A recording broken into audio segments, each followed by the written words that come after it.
আমি একজন মেয়ে, আমার বয়স 19 বছর, আমার রুমে আমি একা থাকি, রাতে ঘুমানোর সময় টি শার্ট গেঞ্জি পরে রাতে ঘুমাতে পারবো কিনা?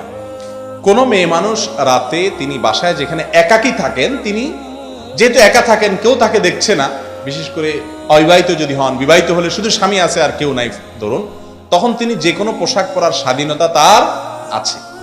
কিন্তু অমুসলিম, ফাসেক, খারাপ মেয়ে অশ্লীল চলাফেরা করে, তাদের বেশভূষা ধারণ করে তাদের স্টাইল ধারণ করা এটা উচিত না। মান তাশাব্বাহা বিকওমিন ফাহুয়া মিনহুম, কেউ না দেখলেও তাদের স্টাইল ধরা উচিত না।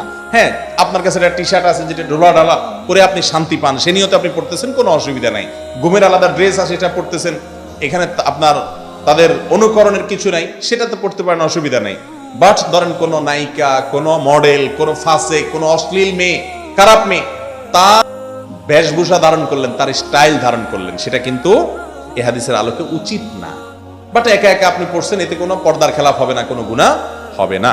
আর স্বামীকে দেখানোর জন্য যদি কোনো মেয়ে পরে এবং স্বামীকে খুশি করার উদ্দেশ্যে পরে, তাহলে সেক্ষেত্রে যে কোনো পোশাক পরার স্বাধীনতা আছে। তবে ওই যে ইচ্ছাকৃতভাবে ফাসেক, ফাজের, খারাপ মানুষদের পোশাককে তার নিয়মিত পোশাক হিসাবে গ্রহণ করা উচিত না।